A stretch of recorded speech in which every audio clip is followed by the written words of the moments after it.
Hello, আসসালামু আলাইকুম। কেমন আছেন সবাই?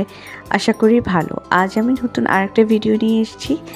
আমার ছোট্ট বেবিটা পোলাও খেতে খুব পছন্দ করে। তো ও সন্ধ্যায় বলছিল যে, "আম্মু আমি পোলাও খাবো।" তা আমি ওর জন্য ভাবলাম যে ঠিক আছে, আজকে একটু ওর জন্য স্পেশাল করে সন্ধ্যায় রান্না করি। রাতেও ডিনারে খেয়ে নিবে। তো একটু হালকা করে মুরগির মাংস রান্না করলাম। আর সাদা পোলাও করলাম। সাদা পোলাওটা আমার বেবিরা খুব পছন্দ করে। তো ওদের জন্য এই আয়োজনটা করা হলো। তা আমি ঝটপট রান্না শুরু করে দিয়েছি। ওরা বিকেলের নাস্তা করে খেলাধুলা করছে। আর আমি এর মাঝে আমার রান্নাটা কমপ্লিট করে নিচ্ছি। আমি আসলে রেগুলার ব্লগে ছিলাম না। আমি একটু মাঝখানে গ্যাপ করেছিলাম।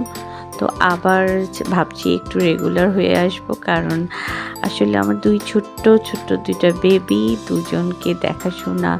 আর আমার বড় বেবিটা রিসেন্টলি স্কুলে দিয়েছি, তো ওর লেখাপড়া, ওর আরবি কোচিং ক্লাসটা করতে হচ্ছে, কারণ ও আমাদের মিজানুর রহমান আজহারি স্যারের যে স্কুলে ছোটোবেলা পড়ালেখা করেছে, সেই স্কুলে ও অ্যাডমিশনের চান্স পেয়েছে। তো ওখানে ওকে আরবির এক্সট্রা একটা কোচিং ক্লাস করতে হয়, আবার স্কুল করতে হয়। তো ওকে নিয়ে সকাল থেকে অনেক ব্যস্ত থাকতে হয়। এর মাঝে আবার বাসায় এসে আবার খাবার টাবার রেডি করে আবার ছোট বেবিটাকে নিয়ে যেয়ে ওকে আবার নিয়ে আসতে হয়। তো আসার পরে ওদের খাওয়া, গোসল, এভরিথিং সব কাজই আমাকে একা সামলাতে হচ্ছে। আর ছোট বেবিটাকে আবার ঘুম পাড়াতে হবে দুপুরবেলা। আর বড়টাও ঘুমাতে চায় না। বড়টা ছোট থেকে দুপুরবেলা ওর ঘুমের অভ্যেস নেই, যেটা আমারও ছিল না ছোটোবেলা থেকে। আমি দুপুরে একদমই ঘুমাতে চাইতাম না। আমার আম্মু জোর করে নিয়ে চেষ্টা করতো, কিন্তু আমি ঘুমাতাম না। তো আমার বড় বেবিটা আমার মতো এরকম ঘুমাতে চায় না দুপুরে। তো ওকে তো ঘুমাতে হবে, না হলে ও অনেক ভোর 6টায় ওঠে, অনেক কষ্ট।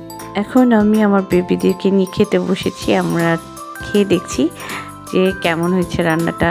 মাশাআল্লাহ অনেক ইয়ামি হয়েছে। আমার ভিডিও যদি আপনাদের ভালো লেগে থাকে, তো লাইক, কমেন্ট, শেয়ার করতে অবশ্যই ভুলবেন না। আর আমার চ্যানেলটাকে সাবস্ক্রাইব করে দিবেন। এবং আমার নেক্সটে আরও নতুন নতুন ভিডিও নিয়ে আপনাদের সামনে আবার হাজির হয়ে যাব। ততক্ষণ পর্যন্ত আপনারা সবাই সুস্থ থাকবেন, ভালো থাকবেন। আল্লাহ হাফেজ।